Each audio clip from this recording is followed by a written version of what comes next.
right there, that was the best moment of my life. Because being a father is one of the proud things I could say I've accomplished. Like, especially the two boys that I'm raising, I'm seeing become men now. That is one of the most proud moment of my life. Mm-hmm. Hello, you beautiful people. Welcome to the Dear Dad podcast. This is the place where we address dad dynamics and discuss personal experiences, stories, and poem submissions to help provide a platform for healing while simultaneously uplifting one another. Let's change the dad narrative all around. Let's go. Let's grow.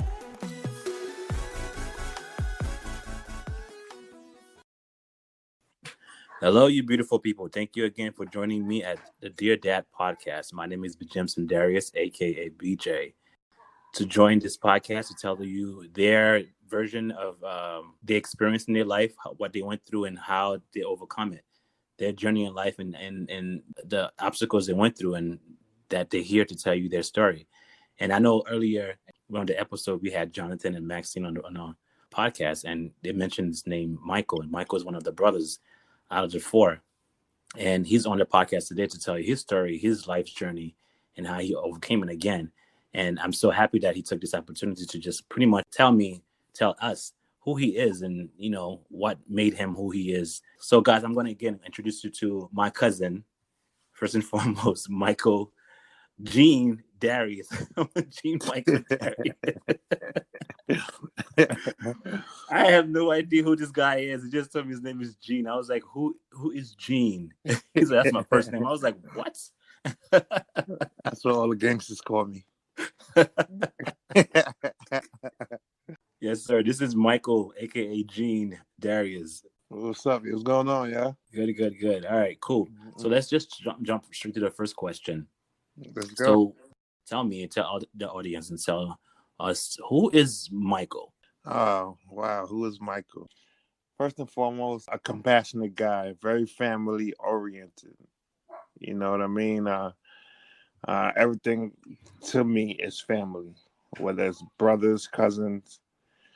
There is no brothers or cousins over here. Everybody is just brothers and sisters. You know what I'm saying? So, very family oriented. I'm a father of two. I have a 14-year-old and a 12-year-old. I was actually one of the first in the family with a boy. I was right after Peggy's son, Aiden. And I'm the third brother of four boys from my mother and my father. Very caring, compassionate, funny guy. I love to joke. I love to make people smile. That's one of my hobbies, to make people smile and laugh and to cheer people up. Whenever I get a chance to slip a joke in, but you better believe I'm going for it. So, very funny, very family oriented, father of two. That's pretty much summed it up.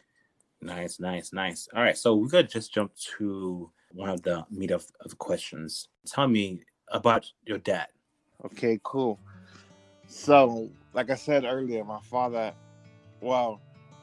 parents, my mom and my father had four sons, which was Martin, that's the oldest, then followed by Maxine, then myself, and then Jonathan. And that was with my mom. And after I like that question, BJ. All right, after my father had Jonathan, which was the youngest, he went and had three more girls by three different ladies. One lived in Queens and two in Haiti. He had three girls after my youngest brother, Jonathan. So if you sit back and you calculate, then you do the math, you know. But that was my father was just let me rephrase that. I am just like my father when it comes to laughing. My father was the biggest jokester in the family, and he was the oldest of all his brothers. He was the firstborn. He had a twin. My father had a twin who passed away in her early years, but he was the oldest. I see a lot of my ways like my father. Like when it comes to joking, when it comes to laughing, I mimic my father a lot. And also when it comes to giving. When it comes to, I say it's weird because he's a very giving person. He'll give his last to his cousins, to his brothers, to whoever. But it's weird. When we get more into the podcast, I explain why I say it's weird. I don't want to jump into it now, but it's very weird the way my father was. No, I'll just say it now. Very giving person when it comes to his family, but when it came to my brother and I, he wasn't like that with us. He wasn't giving. So that's why I say it was weird. You understand where I'm coming from? Yeah. Yeah, so he would give, if my cousin Peggy would call him and say, "Hey, Max, I need $100," he'll give him $120. Give him $120. But if I was to be like, "Hey, I need $50," then I don't have it. Ask your mother. That's why I said, Wow. Yeah, that's why I say it was weird. And I only say that because it happened before. So that's why I say it was weird. But he's a very giving person when it comes to his family, but not his family. With my father, I know, again, my father and your father are siblings. When he came to asking my dad for money, it's always been an obstacle. It's always been an issue. And even till today, when I don't ask him for money, but even like as an adult, I feel like it has an impact on me when I was younger, even as an adult as well. Well, whenever we would ask him for money, he would have this head scratching, confused look on his face. And whenever he does that, then I know he didn't want to do it. Not to say he didn't have it, he just didn't want to give it. He didn't want to give it, right? Wow. Yeah, and that always always have an impact on me. I was like, why do I even bother asking you? The thing is, I'm not asking you for like $50 or $100. I'm asking you for like a $20 here, $10 here. I want to get a haircut. Can I get like $20 so I can, I don't know, get a haircut? Or I need $20 so I can get some sandwiches to go on a trip or something. And it's never been, it's always been an issue. So even when I remember as a kid, I never wanted to ask my dad for money at all, because whenever we did, it's always been an issue. You know what? And they made it like that. They made it to the point where when you were scared to act, it's not because of repercussions. It's not because you feel like you'll get chastised or you get beat. It's because the response is like, he's not going to give it, or I don't have it. And I'm telling you what bothers me, because I'm the father of two boys, Jaden and Jaleel. And the day Jaden, I have such good kids, and I give them everything I can. When you know what I'm saying, I give them everything I can, but it's to the point where Jaden don't want to ask me, not because he'll get chastised or the repercussion, because he'd be like, "I know you don't have it, Dad." And I tell him all the time, I say, "Jaden, you better ask me. Ask me. The most I can tell you is I don't have it." And even at times when I tell him I don't have it, it could be something small. Dad, can I get a video game? I don't have it now. And that haunts me. It kills me to tell him I don't have it now. To the point where, and a month later, I'm like, "Hey, JJ, you still want that video game?" He'd be like, "Yeah." And I get it for him, because it haunts me to tell my flesh and blood, I don't have it now. Like, I know that's a gift and a curse. You know what I'm saying? Because sometimes you have to teach your boys, like, when no is no. But I have such good kids, and it's just like, I want to give them everything that, you know what I'm saying? I want to give them everything. And so that's when I tell them, "You know what? I don't have it now." And it eats at me. It eats at me, BJ. Like, oh man, I want to, because I see the look on his face, and I hate letting my kids down. Right. And it's just like, oh man, you know what? All right, you know what? In 2 weeks, I get this amount of money. I'm going to get it for him in 2 weeks. And not only that, he's a great kid. So I want to show him that it's a reward for being a great kid. Right. I have two good kids, you know what I'm saying? But when it was my dad, it was, man, I got to ask this guy, damn. If I ask him what he's going to say, like, sometimes, like, I'm not going to even ask. Or then other times, it'd be like, hey, it was to the point, like, when I was in elementary school, I used to be like, can I get $1? And he'd be like, all right, he'd be asleep, so he'd be like, go in my pants pocket. And I go in that bad boy, and I take $5, like, yep, I'll take a 10. Yep. give me that. I'll take that. I'll go there and I'll take $5 out of his pocket and I put that thing right in my pocket. Like, all right. All right. See, I would prefer, for me, it would have been a lot easier if I asked my dad for some money, and he would explain to me the reason why he can't give it to me. Well, I'm not working right now. Well, I don't have it right now. Well, I'm not able to give it to you right now. But to give me a confused look as if I'm a foreign child to you made me feel so insecure that I just completely I cut it off completely. So as far as asking for money, I just cut it off. So the only time I was able to have some kind of money in my pocket is if my mother was able to provide for me. And that was our sole provider for money, for food, everything. It was for her, from her. Same so here. Yeah. It's even now when my son asks me for something, I think I'm not going to tell him no if I have it. That's one. And two, if I can't have it, I'm going to tell him, just like you told your son, I can't do it right now because of so and so reason. At least they know the reason behind it, but not to give you any kind of reason whatsoever, just for something minor. It literally, it pulls me away from you. It's like two opposite poles. It just pulls me away from you, where that I just cut off. I just don't even bother even asking right. for anything. Right. And the sad part about it is my father used to have knots, BJ. Like he used to drive a yellow cab.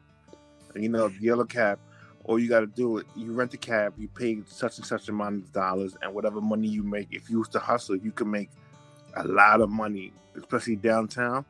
A cousin of mine, he does the yellow cab, and he told me the amount of money he'll make in 2-3 days. Wow. Yeah, and my father used to make a lot of money with the yellow cab. If he was to really grind and hustle and work maybe a 12-hour shift, he could. And so he'll have a knot, and he'll flaunt that knot. He'll flaunt it. Like we hang out with your brothers, or he'll go to and he'll pull out. Yeah, order what you want, and he'll pull out a knot, and it'll be thick. I'll be like, wow, like. And for me to ask him for money for a haircut, and he just shoot us away, like, go ask your mother.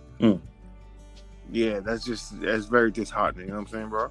Yeah, but I understand, man. I understand, and for me, it's just kind of interesting that both the brothers shared similar, trait lines. Yeah, characteristics. Yeah. It's so interesting, and I always find it so weird where their personality trait was so similar, and I didn't know to the degree that Marx was like that. I mean, I know he wasn't contributing to the house, but I don't know the full degree of him not contributing anything in the house, and that in itself literally was an eye opener. As I spoke to Maxine and Jonathan, and you yourself now, the more I talk to you guys, the more I'm able to get a better picture of how your livelihoods were.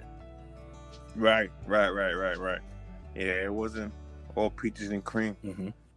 And I mentioned you mentioned earlier how one of the characteristics of your dad is that you took his humor. When you're in a crowd, or when you're in a particular area, you trying to break the ice by saying a couple of jokes, because that's just a characteristic of you. What other characteristic of you that you find characteristic of your dad that you find in you, and even maybe in your son? My oldest son, I don't see people. People say he acts like me. No, people don't say he acts like he looks like me. But I don't see that either. But my youngest son, Jalil, he's a spitting image of me. He jokes like me. He's very sarcastic like me. He's a spitting image. He's a spitting image. My oldest son, I say we have a closer. I want to choose the words correctly. I'm not closer to my oldest son than I am. I'm closer to both of my kids. I talk to both of my kids. But my oldest son is 14, and we're at the point now where he talked to me about any and everything. I'm talking about sex. I'm talking about masturbation. I'm talking about dating. I'm talking about sneakers, basketball.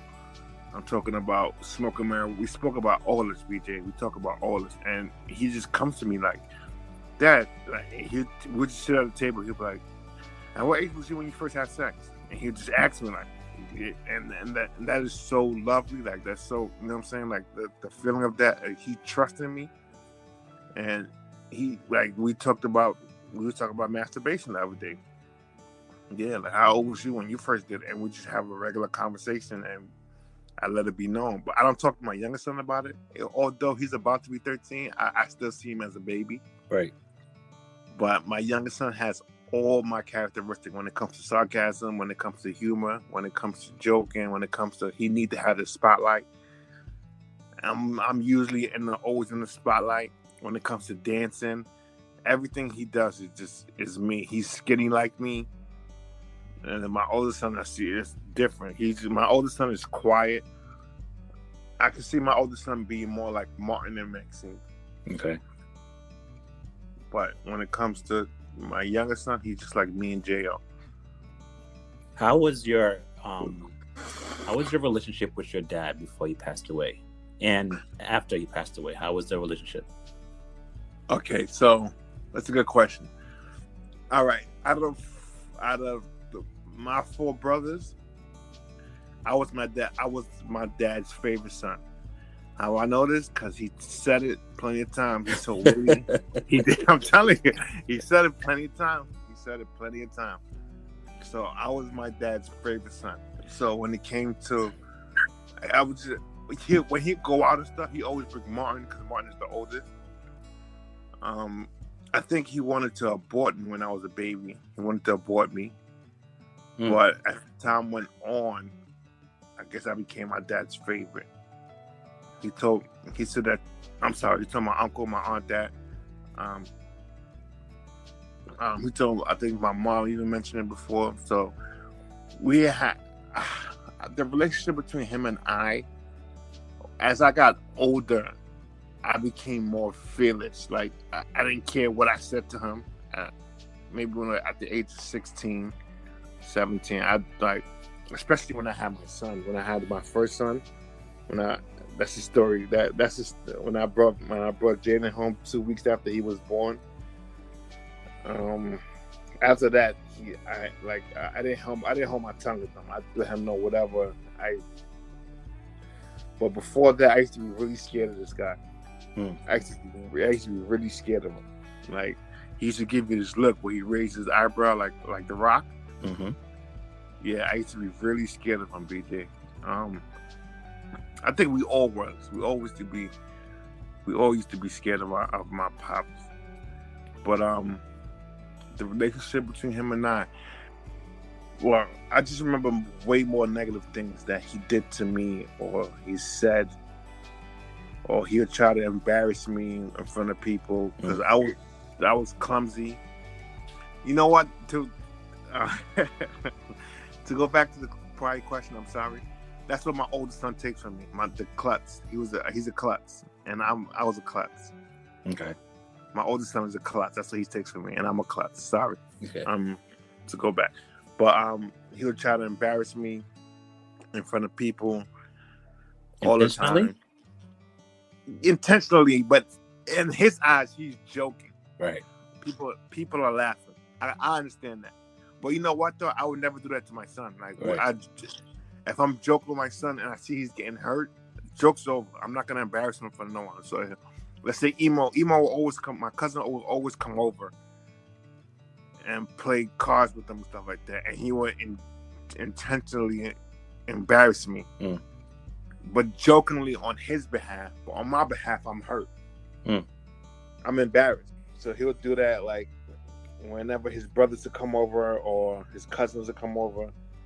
Like, hey, check this out, come in. And he'll do something, you know what I'm saying? Like, something embarrassing. Like, he'll try to embarrass me. And they'll laugh. He will laugh. I wouldn't laugh because I'm embarrassed. How did his death affect you? It made me realize, one, that any one of us can go any day. That's one. I know that's so cliche, but it's just, when I wish he was alive, for one reason, there's so many things I want to tell him. There's so many things I want to say to him. I'll give you an example. Right? Junior high school. I was graduating junior high school. I never forget, BJ, I would never forget this. And it just scarred me till today. I was graduating junior high school. My junior high school graduation, BJ. I remember this like it was yesterday. He had no car, right? My uncle Tom, offered his services. I'll take y'all. I'll bring y'all back. whatever. We was going to Lehman Cop. I went to IS 195, the school under my building, under 3030. I was graduating from there. So Uncle Thumb offered his services. I'd pick out, because Thumb had a minivan. I'll pick you up, I'll take you out there, I'll bring you back home. So there's a pair of boots I wanted so bad. I'm like, damn, I want these boots for my graduation. My mother made it happen. She bought me the boots I wanted for my graduation. My father didn't give me not a dime for my graduation. Not a dime, not a congratulations, not I'm proud of you, nothing. I remember this like it was yesterday, BJ, I promise you. As a matter of fact, me and my little brother was talking about it the other day. And my little brother was there too. Jay was there too. We was talking about it. We were just talking about this. He didn't give me not a dime for my graduation. Not a congratulation. But he went to the graduation. But he was so upset that my uncle was taking us to his graduation. I don't know if he was jealous or whatever the case may be. He was jealous. He was upset that my Uncle Thumb was taking me to his graduation. So he's upset, but he's not telling nobody he's upset. So the boots that my mother bought me, they're called Durango boots. I had Durango boots on. He's sitting in the front seat with Uncle Thumb. Thumb is driving. He's on the passenger. I'm in the middle two seat. Me and my mom, and Jay's in the back seat. And we're driving to the graduation. And with these boots I had on these ankle white socks. The boots was kind of high, so it doesn't matter what kind of socks I had on. It was high boots. Right. So I'm sitting in the back seat. I have my cap and gown on, going to the graduation. Dom looks back. He looks at my boots. He goes, "Why you wear these socks with these boots?" And I go, "I don't know. I had no other socks. I just decided to put this on." And my father turns around and goes, "Because he's stupid. That's why. This is my graduation Wow. day." Listen, he goes, "He's stupid. He's stupid. That's why. Because he's an idiot." And I look at him, I'm like, "What? Like, where's this coming from?" And he goes, "He's stupid." And I go, "All right." I said, did I tell him? I said, "All right, relax. It's just socks. Relax. Don't tell me relax. I said, you stupid. This is my graduation day." And I go, then I reply, I said, I can't be that stupid. I'm graduating today. It's my graduation day, so I'm not that stupid. And he goes, "Shut up." I said, "Shut up. Say one more thing." And he starts slapping me. He's slapping me. Right? He's slapping me in my neck, slapped me in my face. And I'm crying. And then everybody's like, "Yo, my uncle called Max Blunt." He's like, "Blunt, relax." And he goes, "No." I said, "He's stupid." He gonna tell me he's not stupid? I said, "He's stupid." And Jay's in the back seat, and I'm crying. And he goes, "Say another word." And he remember the club? Remember back then, there was the club that go across the steering wheel? Yeah, so he takes the club and he pulls it apart. He goes, "Say another word, I'm going to hit you with this. If I say you stupid, then you stupid." And he's holding the club in his hand, like he's about to hit me with the club. And I'm crying like someone just dies. I'm crying, bro. I'm crying. I go to my graduation. Everybody's having a good time. Everybody's online. We're about to march down the aisle. I'm about to march down the aisle, but tears are coming down my face. And then I remember this journey like it was yesterday. I was like, "Yo," and what I told my brother was, I said, "Imagine JJ or Jaleel graduating from somewhere, and I got the nerve to put my hands on them because of some socks." You know what I'm saying? Because of some socks. And then I said, no matter how upset I am, no matter how jealous I am, first of all, I would never give them anything for their graduation. Number two, I would never belittle them on their graduation day. Or number three, I would never assault them on their graduation day. Like, it's their graduation. Same thing goes for the birthday. I won't do that, period. I can count on one hand how many times I ever hit my kids. I probably hit my kids maybe 5 times. Both of them put together. I don't put hands on my kid. I believe there's other ways to discipline your kid. But he beat me like I stole something, and he's calling me stupid. He called me an idiot, and this is my graduation day. And kind of found out it was all because he was upset that we was getting a ride from Thom. He was jealous or whatever the case is. We was getting a ride from Thom, and he was upset, so he needed something to take the anger out on. So on the way back home, I'm still crying. On the way back home, I'm crying. Graduation is over. My mother made a big dinner for me, and my father's still carrying on, right? And my uncle says, Blanc, if you keep carrying on like this, I'm not going to go upstairs to eat dinner with y'all. That's what my uncle said. So my father took that as oh wow, so if I keep doing this, he's not going to come. So I'm going to keep doing this even more. And he continued to do it even more. And Tom didn't come upstairs. Yeah, BJ, when I say I'll never forget that day, I'll never. So when he passed, I never got to ask him why.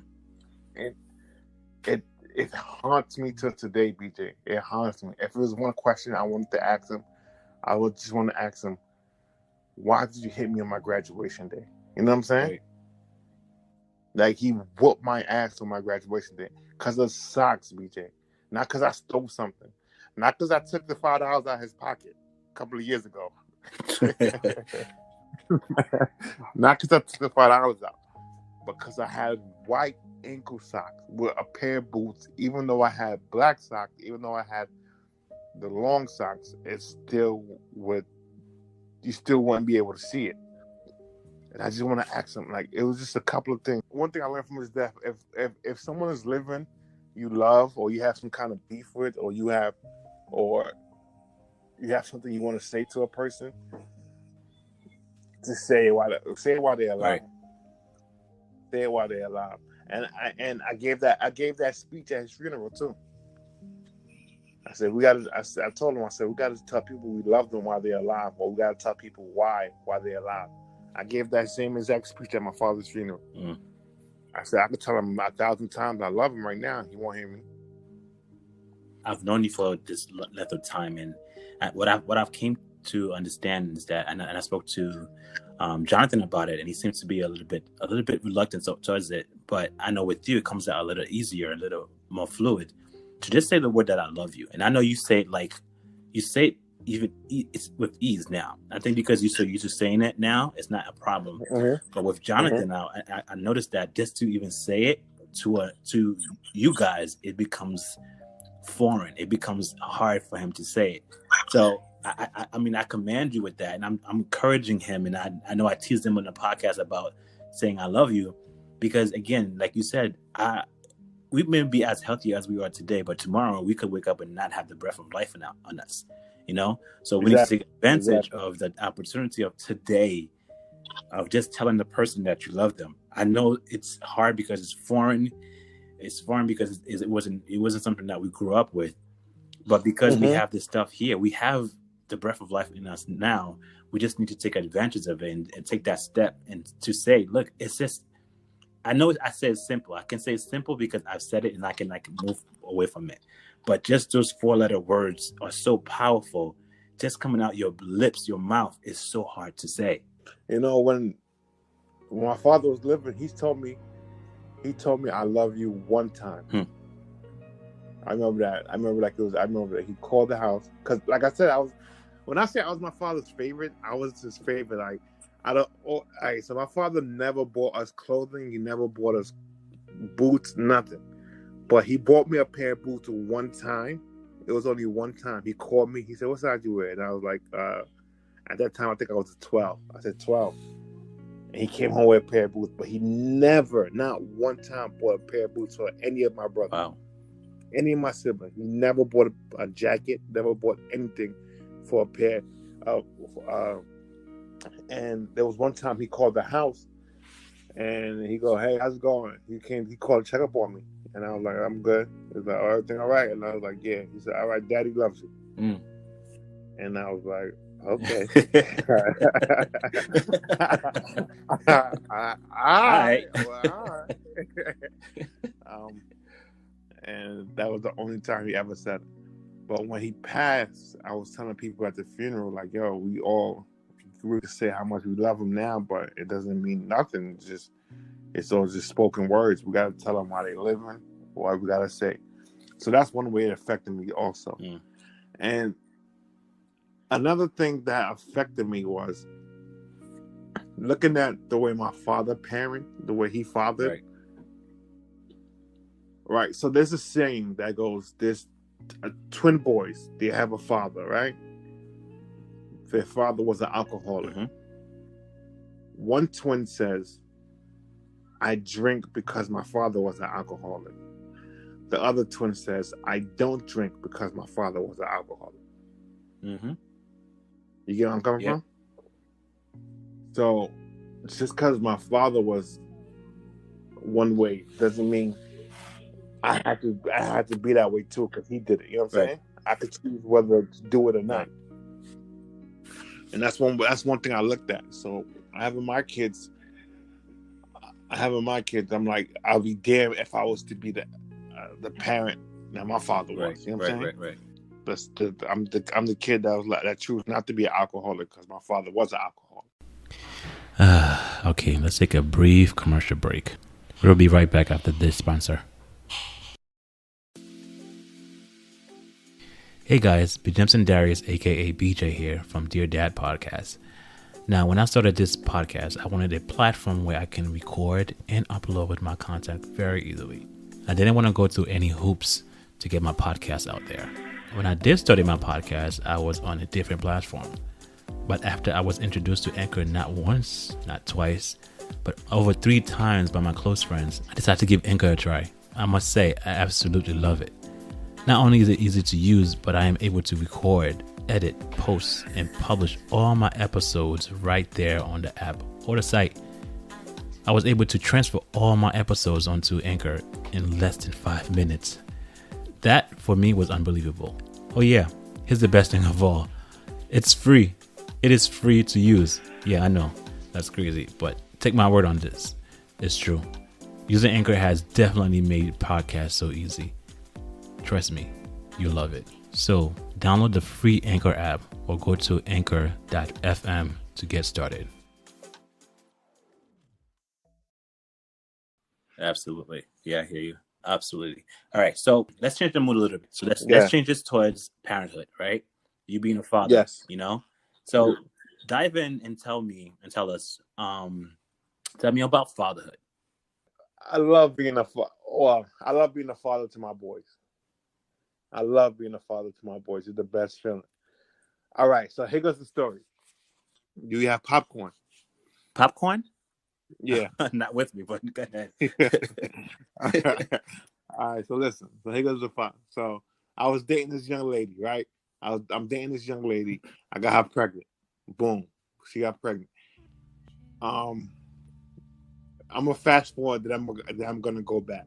And I'm gonna let some things out. I'm gonna let some things out the bag that some people don't know, some people do know. I'm gonna let it out the bag. Okay. So I'm dating this young lady, real quick. Within a month, I believe she got pregnant. Within a month. She's ready. She gave birth on March 2nd. Right? She gave birth on March 2nd. I didn't bring the baby home. I didn't bring JJ home until March 27th, my birthday, my 18th birthday. That's when I brought JJ home. Mm-hmm. And so that's 2 weeks after he was born, I brought him home. And then I just walk with them wrapped up in the house. And I go, here. And my mother's like, what's that? What's your grandson? And this big commotion breaks out. She's crying. My father's crying. I didn't finish school at the time. So Martin's like, yo, you better finish school. He goes, I'm gonna F you up. You better finish school. And he's crying. And then Max left work early. He's coming home to fight me.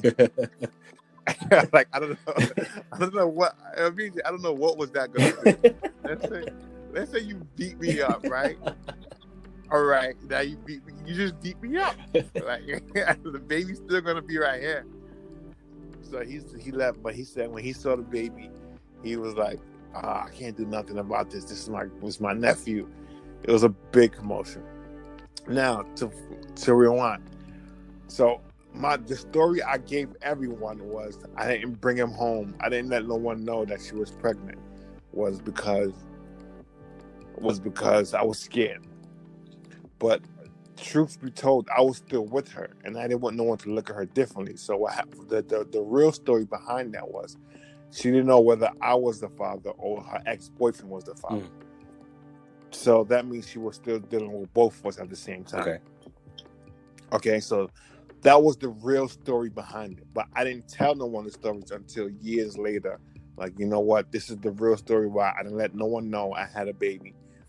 She might have been pregnant because I would love to have the baby shower. I would love to have all that. I wasn't even there for the birth. Like she wouldn't let me be there because at one point she said I wasn't the father, he was the father.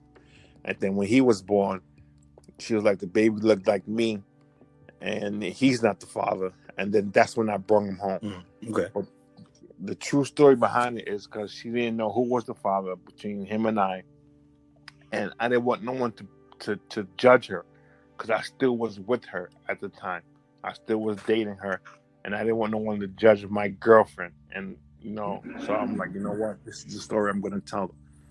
But from that right there, that was the best moment of my life because being a father is one of the proud things I could say I've accomplished. Like, especially the two boys that I'm raising, I'm seeing become men now. That is one of the most proud moments of my life. Mm-hmm. That's the proud moment. I see my boy, and it's daddy and daddy, what do you do about this? Or daddy, do you want to play this? Or they FaceTime me every 2-3 hours. I get a FaceTime from them. Like, what are you doing? What are you up to? Are you sick? You know what I mean? How you feeling? How did you sleep? That right there is those are my boys. Like those are my boys. Me. Those are my boys. You understand what I'm talking about? Absolutely. I can honestly say I love the relationship between you and your sons. I love the dynamics. I love the way you guys just like flow through life. You guys are like three best friends, I can say. And I like the way you carry yourself as a father, as a friend, and to them. And I always admire that, the way you carry yourself around them and the way they show you respect is profound. I remember this one story that I kept telling. I don't know how many people I told this story, where you said there was a time where your son came and I think he either disrespected you or something like that, or he did something wrong in school, and you didn't like that. So you tell him that, you know what, you can do whatever you want to do as long as you don't talk to me. Oh yeah. You said as long as you can play video game, you can eat all the junk food you want, you can sleep late, you can do anything you want. Man, you can do whatever you want in this house. You can go out party as much as you want. I don't care. Do whatever you want as long as you don't say a single word to me. And that in itself broke him down.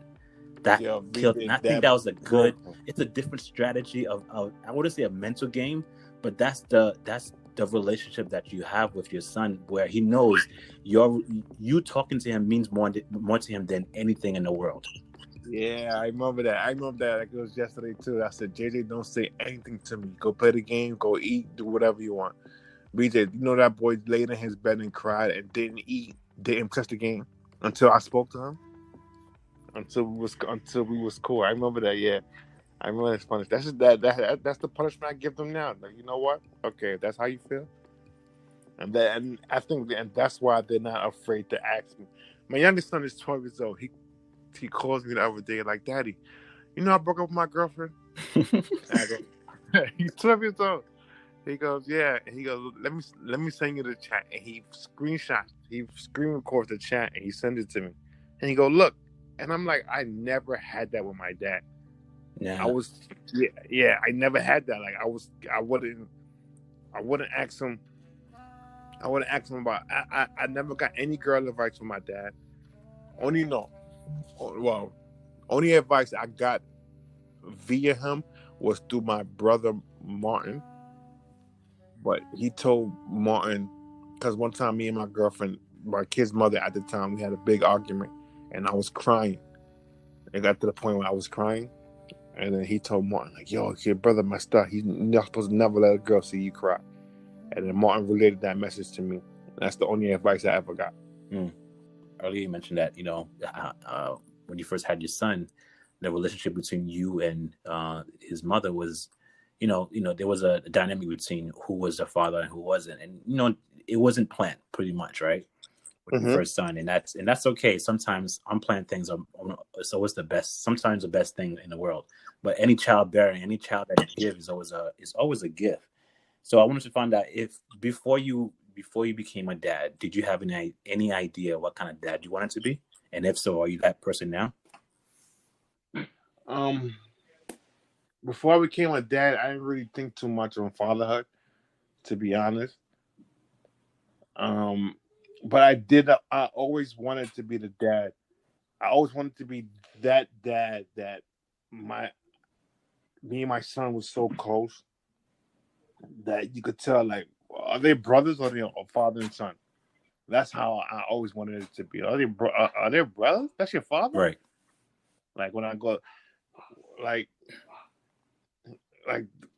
one of the greatest feelings when I go pick up my dad. So me and my sons, we have a special handshake we do.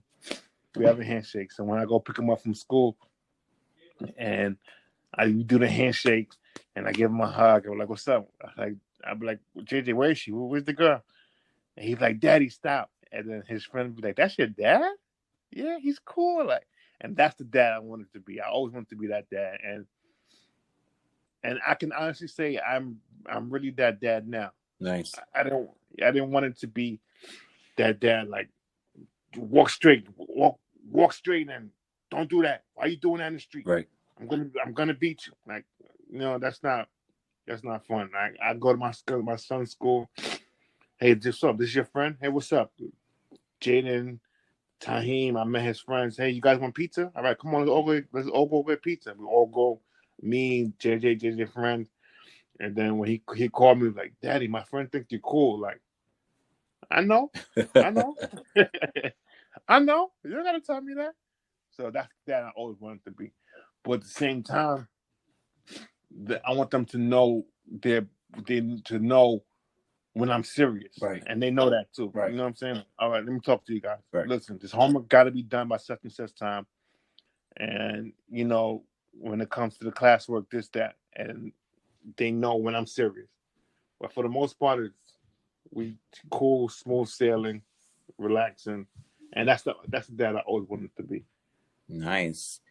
What do you enjoy most about being a dad? To be honest, just now, what I enjoy now more about being a dad is the advice and the talks I can have with my kids. Mm-hmm. And I can have it with them without sugarcoating anything. And and honestly, the best part, BJ, is when they come to me asking me questions, but there's no fear in the question they ask me. Right. Like, my son asked me about marijuana the other day, or we spoke about beer, and I was like, JJ, I need you to do me a favor. He was like, what? I said, I don't want you trying this, but if you ever were to try it, I have to be the first person you let know. Mm-hmm. And he was like, that's the deal. All right. And that right there, the connection, the bond that I have, that's the best part about being a dad. I asked Jonathan the same question.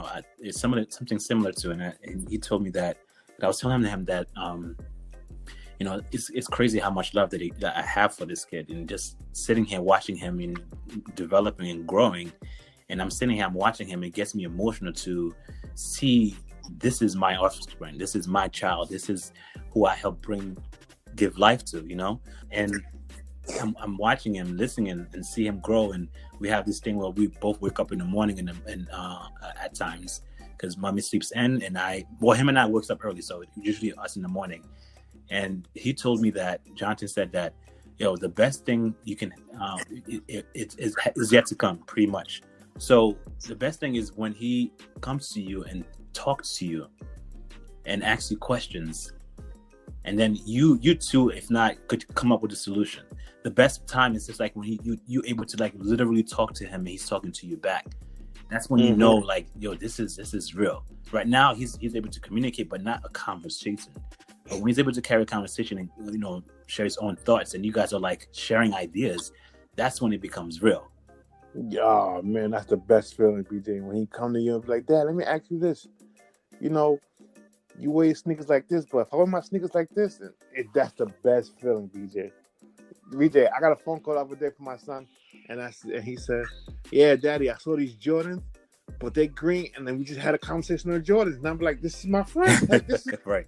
This is my homie. Like, yeah, you saw the pine. Like, Daddy, I saw the pine green Jordan you was talking about. Yeah, you like them?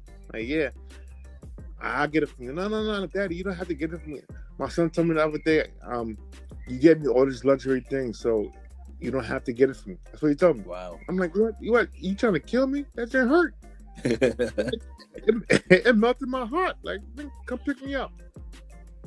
Like, those conversations right there, BJ, is just like, nah, you don't have to get it from Daddy. I know you don't have money. I know you're struggling and such and such, but you get all these things from me, and you don't have to. But I saw the pine green Jordans and so and so. Like, it's just a regular conversation, as if I would call one of my friends up and like, yo, you saw the pine green Jordan? That's the conversation me and my friend had. Or JJ, you spoke to that girl today? Like, yeah. You a sucker? No, I'm not. I'm not a sucker. Like, and it's just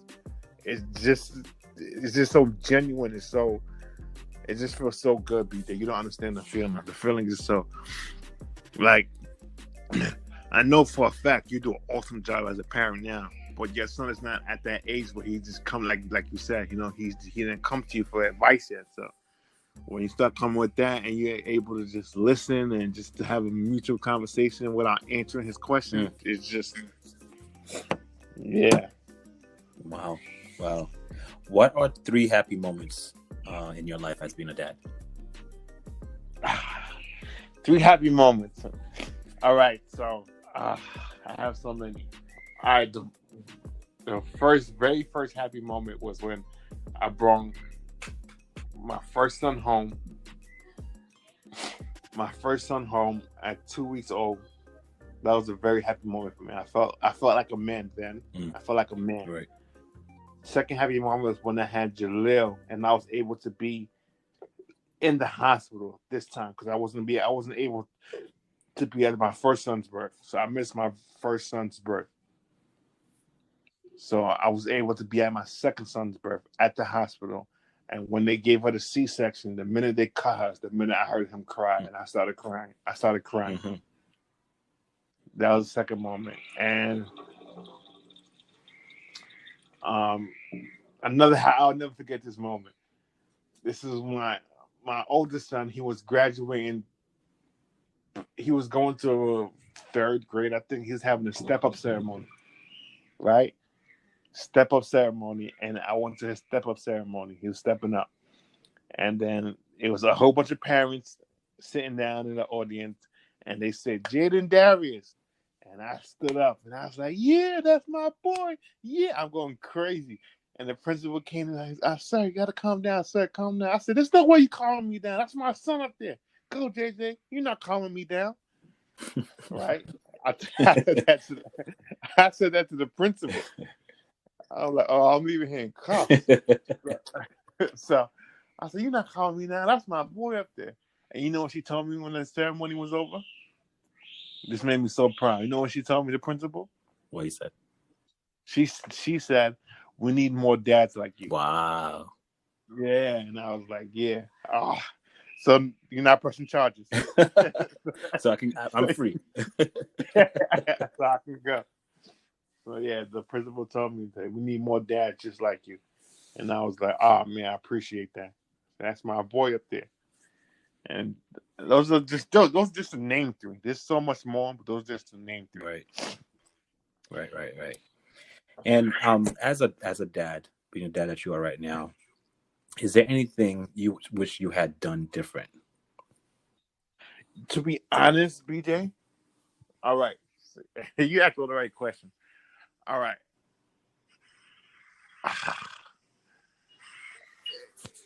say if there's anything I wish I would have done different.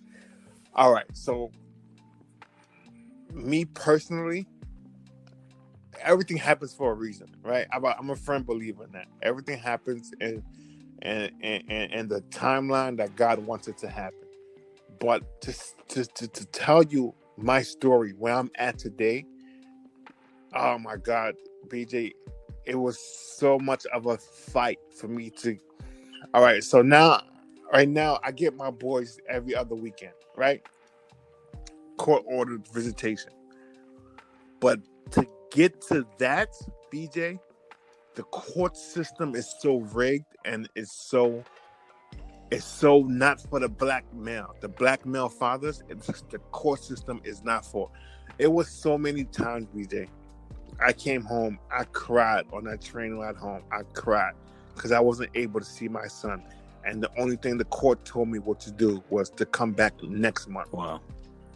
And as a matter of fact, I had a court date last month.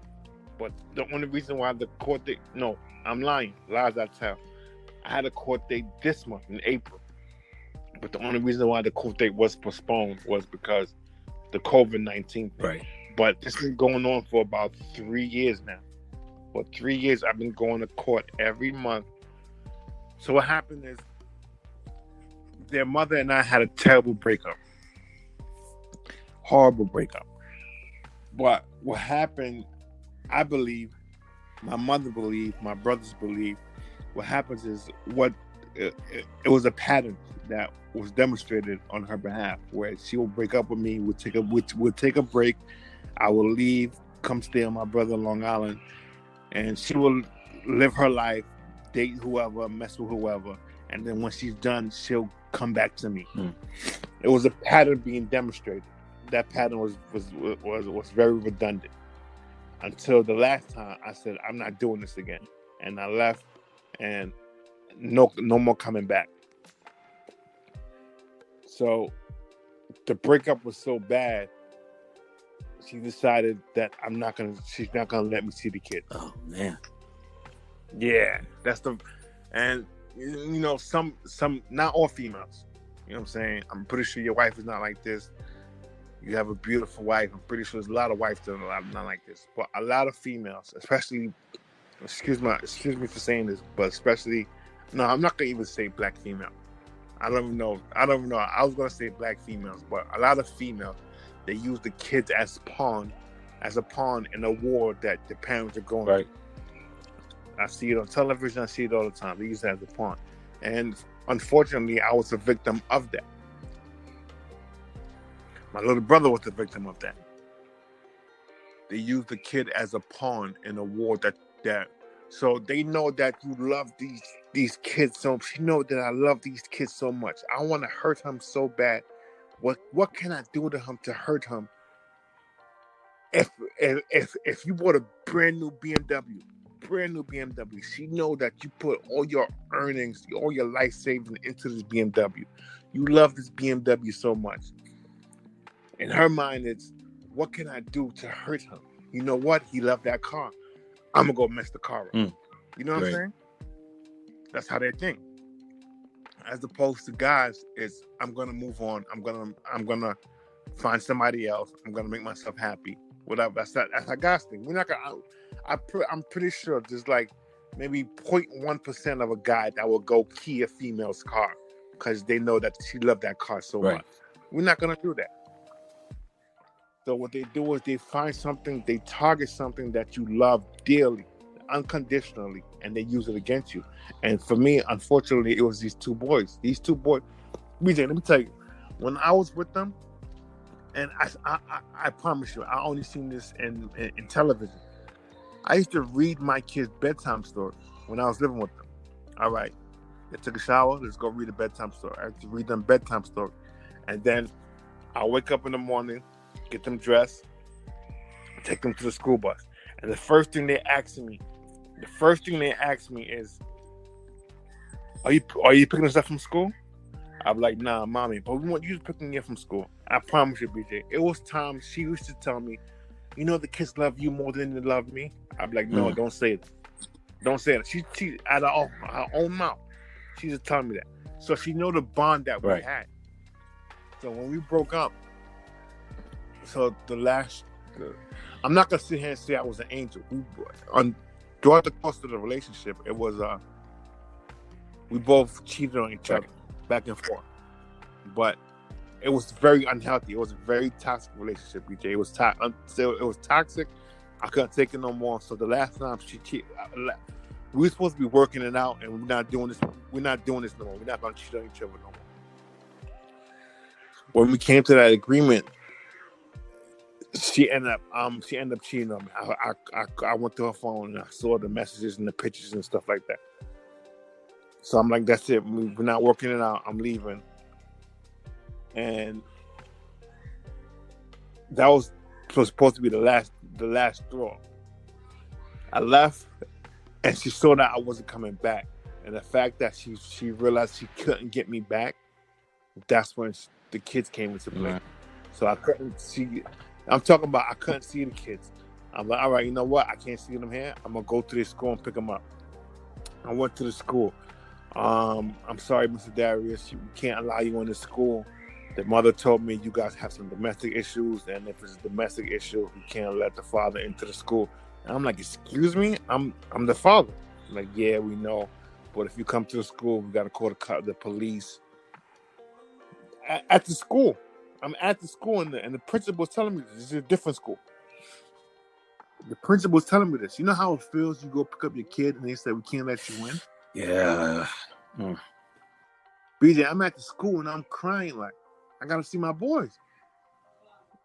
BJ, it was at one point where only time I saw my boys was a Friday, and that's to go give them money, and that was after school.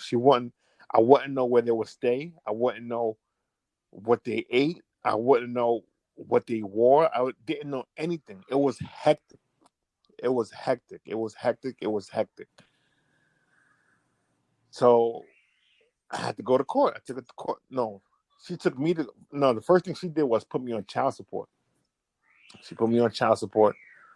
I went in the first child support date. They started garnishing money out of my check. They ain't waste no time. First child support date. So I said, okay, I'm going to file for visitation. She's not letting me see the kids. It took me 3 years to finally get a visitation order. It took me 3 years. And even though I got the visitation order, she still wouldn't abide by the visitation rules. So now I'm going to court to see if they could either put her in jail or something, because that's called contempt. When you're not following court orders, it's called contempt. You're being in contempt of court. So I have a public defender, and he's telling me that they're not going to put her in jail. They're not going to do anything. So it's pretty much they're not going to do anything about it. But that's the one thing I wish I would have did differently. Known who I was laying in bed with. If I knew better, I would have did better. They say if you knew better, you do better. So that's the one to answer that question. That's one thing I would wish I would have did different. Knowing who I was who I was dancing with. Wow. Oh man, I have pretty much one more question for you, and I'll let you go. So, what kind of message do you want to leave with the fathers and dads out there? Oh, the fathers and dads. First thing, whatever it is you're going through, to all the fathers. Not everybody's going through my situation, but if you find yourself going through my situation, you find yourself back and forth in court, please, for your sons, for your daughter's sake, don't ever give up. It was so many times I came home and I said, I'm not going back. I give up. I told myself that. I give up. I told myself I'll talk to my boys when they're 18. My brother's like, are you stupid? You're not giving up. You going to court next month. Maxine was giving me $60, $70. Here, this is for the train ticket. The train ticket one way is like $17. Maxine's giving me $17. Maxine's giving me $60, $70. Yeah, this is for your court next month. I'm like, yo, bro, I don't feel like going no more. He's like, well, you're gonna have to. This is exactly what he told me. You're gonna have to feel like going, because you're not giving up on them kids. Jay went through the same thing I went through, and he didn't give up. And look, his son is over here now. I didn't give up. I talk to my sons every 2-3 hours, and sometimes I want to block them. Sometimes I want to block my kids. Stop calling. They call me so much. So the fathers out there, all I want to say is, if you have a child, no matter what the situation is, no matter what the circumstances, and it didn't work out between you and the mother, and you have to go through a lot of BS, do not give up. I almost made that mistake, and I almost gave up, and that will let me in a world full of hurt. Do not give up. And another thing I want to also say is, like I said earlier, if your father was one way with you, that doesn't necessarily mean you have to be that same way with your child. You could end up being the opposite. If you had a bad father, if you had a bad childhood growing up, make your kids different. Make your kids' childhood experience different. There's no reason for us, 2020, there's no reason for us to be deadbeats, especially being black. We know with statistics. There's no reason for us to be deadbeats. There's no reason for us to let our child go through what we went through. Right. There's no reason. I refuse to let Jaden and Jalil go through what the childhood. My child wasn't even that bad. I had an excellent mother. My father was messed up on some parts, but I'm not gonna do what my father did.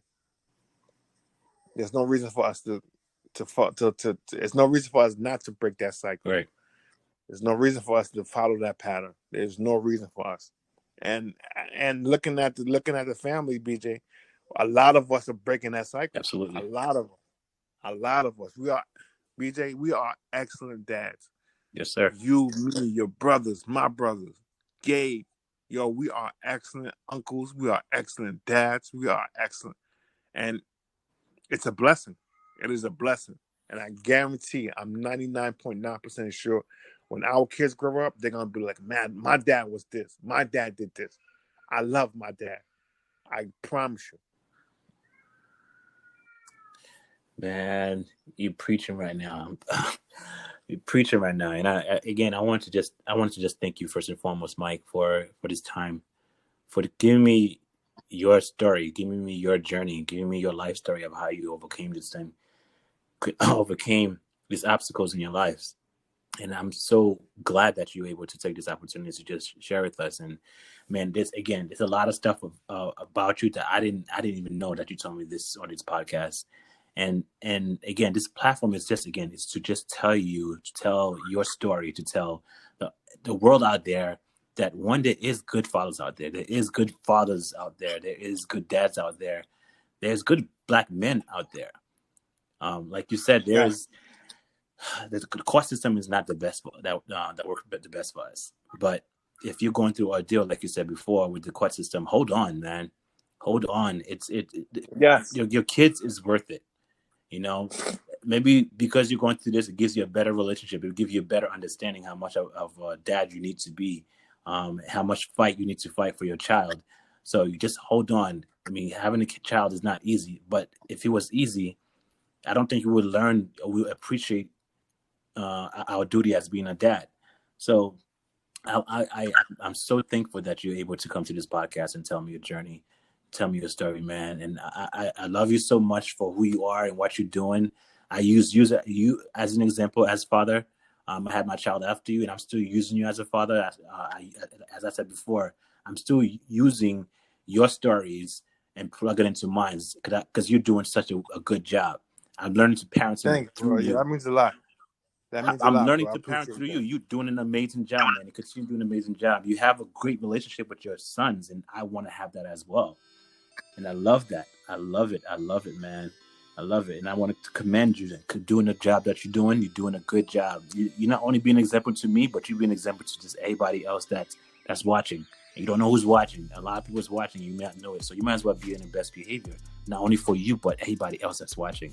Be an example for other fathers out there, other mothers out there, other husbands out there that, look, we're black and we can love not only our son, but our wives too. It's there, it's out there, and it's possible. Granted that we didn't have the best upbringing. A lot of us don't have that, But that, like you said before, don't let that be your anchor. Don't let that be that thing that drags you down. Be different. Take that step out and be different. It's not easy, but again, that journey that you take, that step that you took, would change the dynamics, not only for you, but your next, the generation and generation after that. You are doing a great job, man. I love who you are, and I love all that you're doing. Continue doing it. I love you, man.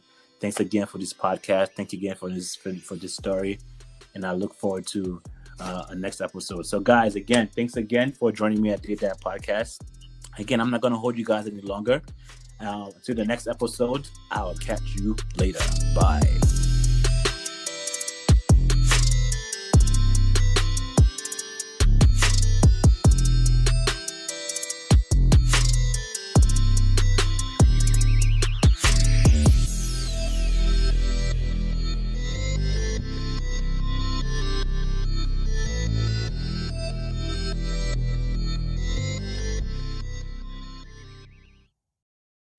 Okay, let's take another brief commercial break. We'll be right back. For more Dear Dad podcasts, visit Apple Podcasts, Stitcher, or wherever you listen to your favorite shows. Make sure you check Dear Dad Podcast on your favorite Instagram social media platform at Dear Dad Podcast. Catch you later.